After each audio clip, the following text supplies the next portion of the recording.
If you listened to the daily cancellation on Friday, then you already knew that this daily cancellation was coming. On Friday, we discussed the idea of reparations, in particular the plan proposed in California that would dole out $5 million apiece to black residents as repayment for the enslavement that they never experienced and that nobody they've ever known or spoken to has experienced.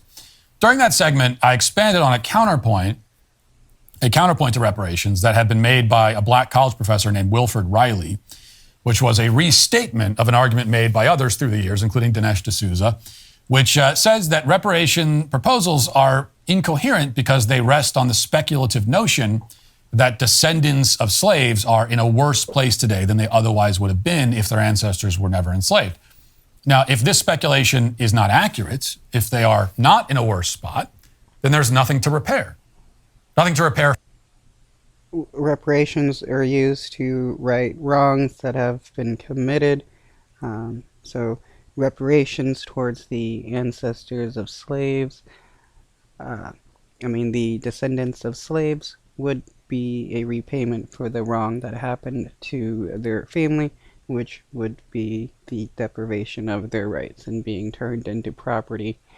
So, yeah, there is something to repair. For them, anyway. Certainly we know that the slaves suffered greatly, but the slaves are all dead. So the reparations don't go to them, but rather go to people who, again, never experienced slavery. And so we must ask what exactly we are repairing as far as they are concerned. According to this argument, which I find compelling and interesting, the more plausible speculation is that, in fact, the ancestors of slaves are in a better spot today, not worse, because of slavery. This doesn't justify slavery or make it okay, obviously. It simply calls into question the basic logic behind allowing a group to literally cash in on historical atrocities. Nobody's trying to cash in on historical properties. They're just asking to have, a lot of the ancestors, or a lot of the descendants of the slaves, the families lost a lot of generational wealth, and reparations would help repay that generational wealth that they deserve. And who cares if people are better off now or not, which a lot of the black communities are not better off because of various systematic policies created after the Civil War.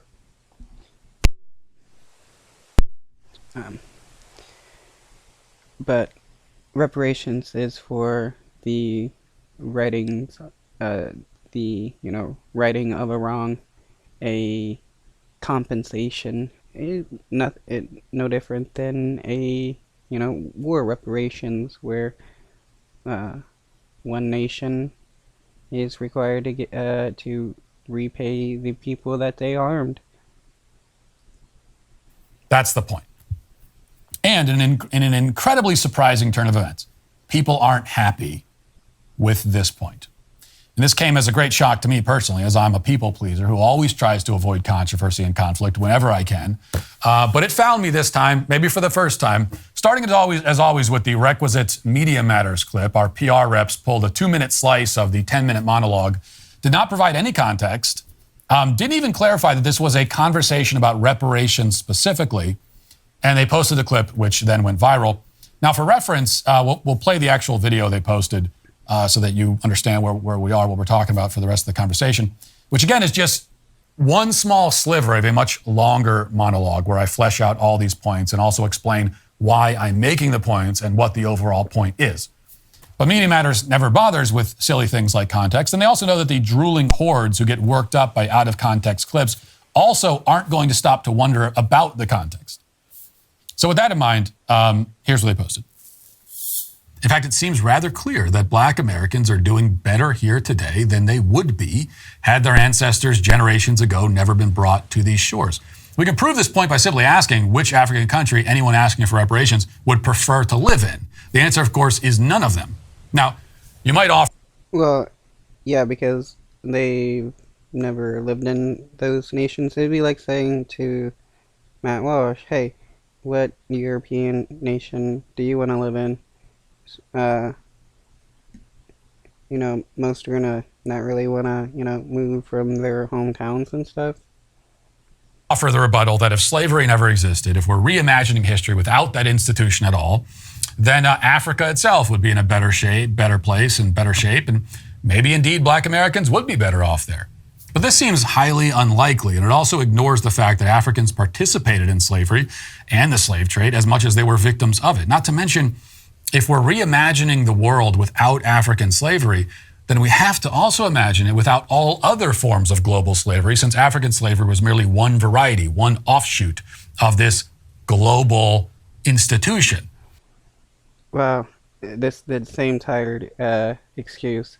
Oh, other places had slavery, so it was okay for, slavery to exist in the United States, even though, we're supposed to be a nation where everybody's created equal. But yeah, let's imagine a world where there was no slavery whatsoever. Everybody would be in a better position.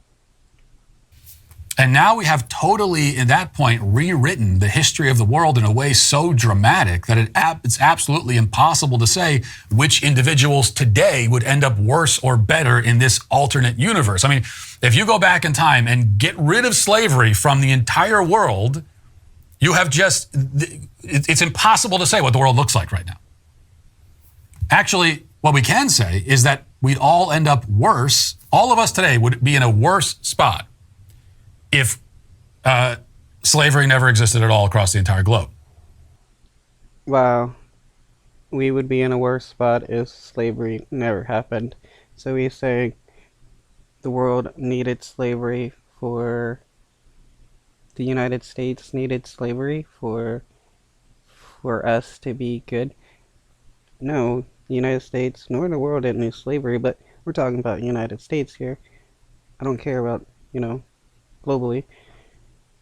The United States never needed slavery, but because of, various ideas, people thought, white skin was better than black skin, and used religion to justify it. Because a change that significant would likely shift the course of events in a way that would mean none of us would even exist. It would be a world full of other people who are not us. So I know that I benefit today. A world full of other people that is not us? Okay, yeah, who cares if that happened? But also, it's just some hypothetical timeline that you're thinking of. So this entire, point he's trying to make is truly pointless. From virtually everything my ancestors did and everything did to them, because if any of that had not happened, there's a very good chance that I never would have come into being. And as I see it, I benefit from being if the other option is not being. Well, you can already... Yeah, he benefits from slavery because that means he gets to exist and that's all he cares about. But, okay, whatever. How do we right the wrongs of what happened in the past? How does the government, fix it, or at least, give compensation for the lives, the income, and all that lost from slavery?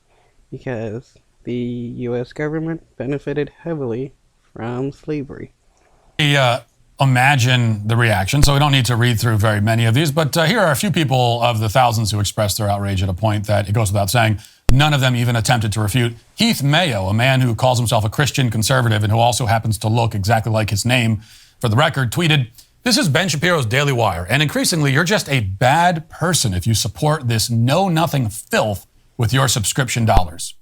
Bernice King, the daughter of Martin Luther King Jr., responded, and here it is. One of the reasons why some don't want the horrors of slavery taught in schools, because they don't see it, or Jim Crow, as an atrocity, but a grotesque statement, an egregious insult to the countless Africans who perished in the Atlantic or were enslaved here.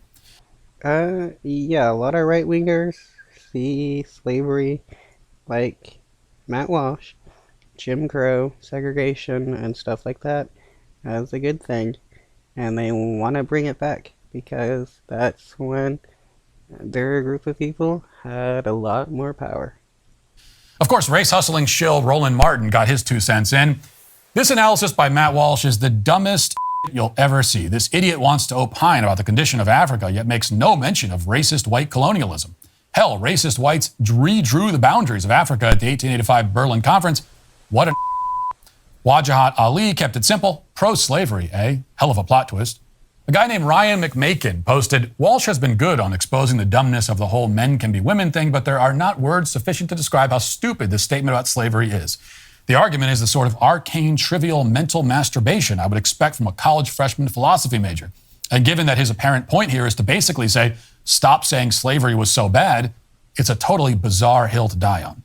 And there was Yeah, Matt Walsh wanting to die on this hill. I mean, it's not truly that bizarre because he's a racist and he liked slavery. He liked the idea of black people being owned. And because of his, pretend imaginary, time thing where he personally benefited from slavery because that means he gets to exist, he is saying slavery is good. There's also a lot of stuff like this. When Matt Walsh eventually dies a hopefully incredibly horrific, painful death, it'll be very cool watching people celebrate. Now, I actually agree with that last one. Not the bit about hoping I die painfully. I'd prefer not to die painfully, but the second part. I know that many people will celebrate my death, and I take great pride in that. If I spent my life fighting against the left's cultural agenda and then I died and they didn't cheer over my death and mock me as I lay buried in the ground, that would be a strong indication that I was incredibly ineffective.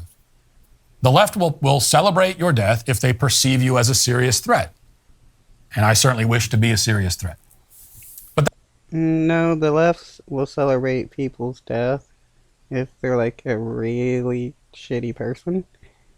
And them dying makes the world a better place. So, it's not like it's not like people on the left are, complete and utter psychopaths like people on the right. That aside, let me offer a few thoughts in response to the responses. 2 thoughts to be precise. First, predictably, everybody in the outrage mob accuses me of arguing that slavery wasn't bad or that it wasn't an atrocity or that it was actually good. I didn't say any of those things, nor did I imply or suggest them.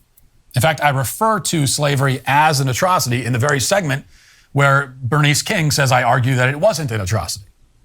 Obviously, I believe it was an atrocity. Everyone believes that. It's a point so self-evident and clear that it doesn't even need to be said. Yet you were just defending how we needed slavery because certain people wouldn't exist anymore and it would be other people existing.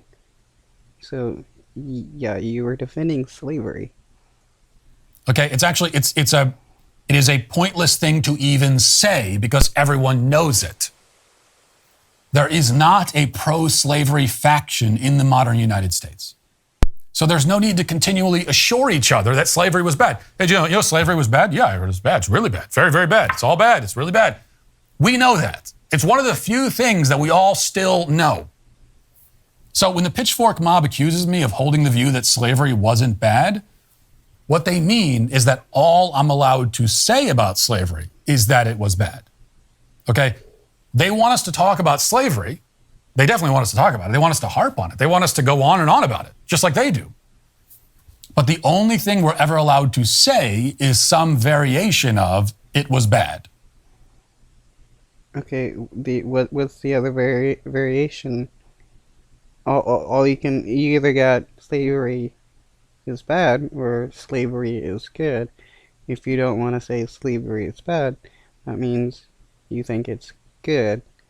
So again, he's trying to pretend that he didn't say that slavery was good and that he was defending slavery, but at the same time, he's now trying to do some kind of like workaround where he's defending slavery while trying to claim he never defended slavery. Over and over and over again.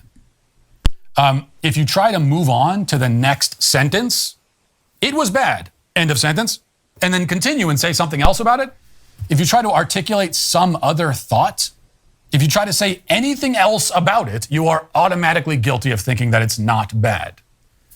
In other words, if it was bad isn't your only thought about slavery, then you don't have that thought about it at all. So either the only thing you think about slavery is that it was bad, or you think it was good. You're not allowed to have, you're only allowed to have one thought per topic. And this is how they treat slavery. It's how they treat every other subject. They have, for every subject, here's the thought you can have on that. And if you're going to talk about it, yeah, go ahead and talk about it, but only just say that. Continue saying that over and over and over again. And this is what makes debate and dialogue on the national level totally impossible, not to mention incredibly boring, when we're all just repeating back to each other the stuff we already know and has long been established. How can we have a dialogue when you aren't allowed to develop your thoughts beyond, this was bad, very bad, it was so bad, it was so bad, it was the bad thing, it was a really bad thing. It wasn't always this way. As I mentioned, Dinesh D'Souza has been making a similar argument for years. In fact, here he is on NPR of all places, because this is the kind of thing you used to be able to say on NPR 22 years ago. Listen to what he says. As a native of India, a country colonized by the British for centuries, and as a person of color living in the United States, I cannot agree with the idea of reparations. The concept of reparations is based on the premise that the descendants of slavery and colonialism are worse off as a result of those historical crimes. In reality, these descendants are vastly better off than they would have been had slavery and colonialism never occurred. Let me explain. When I was a young boy growing up in Bombay, I noticed that my grandfather, who had grown up under British colonialism, had developed a strong hostility to the white man. I realized that he had an anti-white animus that I didn't share. All I can say is, all the people that died from slavery and colonialism will, not agree that, they're better off from it. This puzzled me. Why did he and I feel so differently? Finally, I figured it out. The reason for our difference of perception was that colonialism had been pretty bad for him and pretty good for me. Another way to put it is that colonialism had injured those who lived under it, but paradoxically it proved beneficial to their descendants. Virtually everything that I do and cherish has been shaped by a worldview that was brought to India by colonialism. I write in English. I work on a computer. I believe in individual dignity, in human rights, in democratic government. So, basically his argument is, well, these people were forced to suffer and die and, forced into labor. But hey, I'm better off, so I don't care. Government, inequality before the law, in the concept of innocent until proven guilty. All these things are the product of Western civilization. Now, again, NPR, you could say that 22 years ago. Now, it's the sort of thing that you'll only ever hear uttered on conservative media, and even there, most of the time, not. And if you do hear it, it's shocking. It's utterly shocking. Now, leftists, of course, disagreed, I would imagine, many of them did, with that at the time. But there wasn't any nuclear explosion of mindless outrage with a bunch of slobbering dummies screaming, "You support slavery! You think slavery is good!" People understood the point that he was making because it is, at a minimum, valid and logical and thoughtful. It also... Yeah, his argument is some people are better off, so those that may not be better off shouldn't, be compensated for various atrocities that happened in their family lineage. Pretty bad argument, to be honest. Also happens to be self-evidently true. But these days, thanks to social media, thanks to the increasing derangement of the left, thanks to plummeting IQ scores and all the rest of it, you cannot make valid and logical arguments because a valid and logical argument requires you to develop a thought beyond the one simple, shallow slogan that the left demands we all consign ourselves to. Second, you can somewhat understand the left's confusion here, I suppose. They firmly believe that the ends justify the means. Okay, it's one of the core beliefs of their ideology. The ends justify the means. So when they hear this discussion, they assume that I'm making an ends justify the means argument. Because if they were making the argument, that's what they would be doing. If I'm saying that people today have benefited from historical atrocities, I must be saying that the atrocities were actually good and justified, because that's how they think. But that's not how I think. Okay, I think that there are no results that could ever retroactively justify an evil act. Let me give you an example. If I were to shoot you and send you to the hospital, and you don't die, and while you're at the hospital, they, because they're doing all these tests and everything, they happen to discover incidentally that you have an aggressive form of cancer. And so they treat the cancer and you survive. My attempted murder does not retroactively become a form of medical treatment. Okay, it does not become good. Now, it's true that if I hadn't shot you, you never would have discovered your cancer, perhaps, or maybe you would have discovered it too late. So paradoxically, me shooting you resulted in saving your life. But it was still an act of objective evil to shoot you. Okay? So that's the way that works. Now, here's the thing. Expanding the analogy, if after having your cancer treated, you go on to have children, and then your children have children, and your children's children have children, and many years down the line, your descendants try to sue my descendants for the generational trauma caused by my assault against you. Well, if that were to happen. Well, poor argument. No, this is definitely not the same. I mean, the people that were enslaved, there's a lot of, again, a lot of generational wealth loss. They weren't, allowed to own any land, even after, slavery was ended. And then, 13th Amendment just, made slavery legal as prison labor. So a lot of black people were then, forced into prisons. So, this whole argument of, great-great-grandpappy just got shot and, had some surgery, is not the same as, families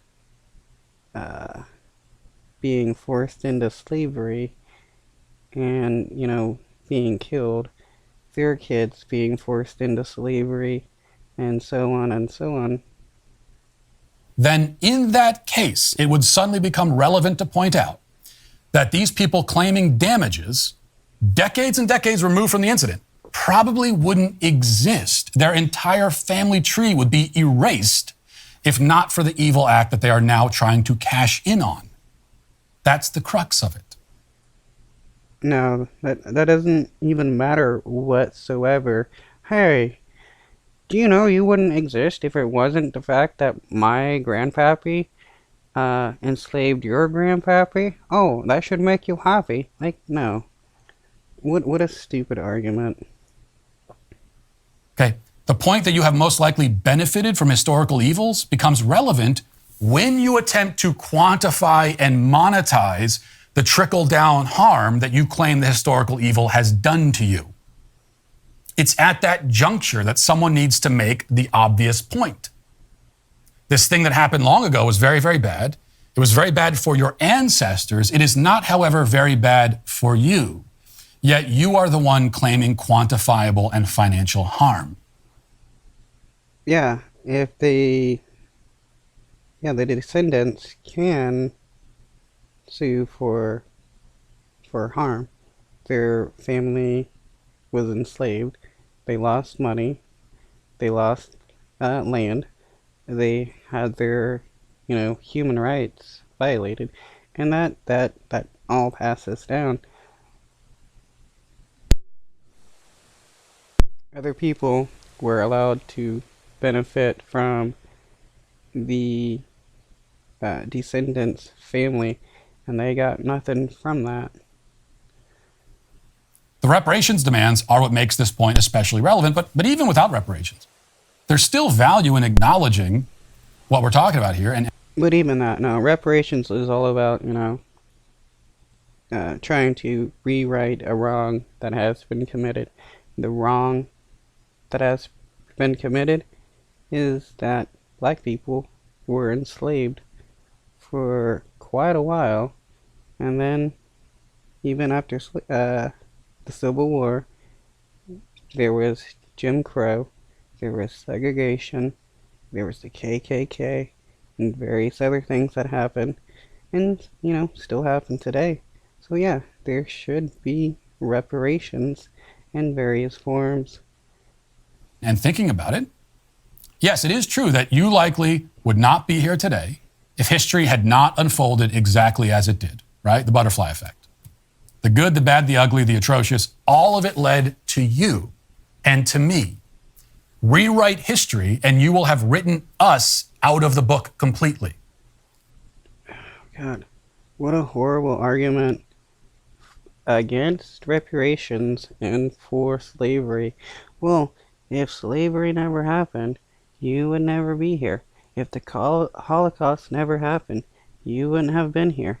If the United States never committed genocide against all the native tribes in the American land, you would never have been here. What a way to defend any atrocity that has happened. I mean, it's just crazy. Aside from disqualifying any reparations demand, which I think it does completely, what else does that mean for you? Well, it simply means No, your shitty argument doesn't disqualify anything whatsoever. that we shouldn't live our lives obsessed with wrongs committed long ago, consumed by resentment over ancient sins. It doesn't mean those sins were not sins, okay? It doesn't mean that the wrongs were actually right. It just means that we should stop trying to make ourselves the victims of the very events that resulted in our existence. Our existence. So, if there was a kid born out of rape, should they not be able to, get some kind of compensation if, the parent ends up dying or is extremely traumatized and, has, medical conditions from it? It's like, yeah, something should, the person that did the rape should be held liable. You can't just be like, oh, well, you exist because of that event, so you should be thanking the dude for it. In the most prosperous and comfortable civilization in history, I might add. We should, in a word, move on with our... Yeah, United States got a really good foothold in the world because of slavery, because, of black people. It was because of the crops that were being grown by black people, not by white people who were too lazy to do their own farming. Our lives. The lives that we are blessed to be living. Because what else is there to do but just keep living in the moment, in today? That's the... Well, I'm going to end this video here. Like, share, and subscribe. Peace.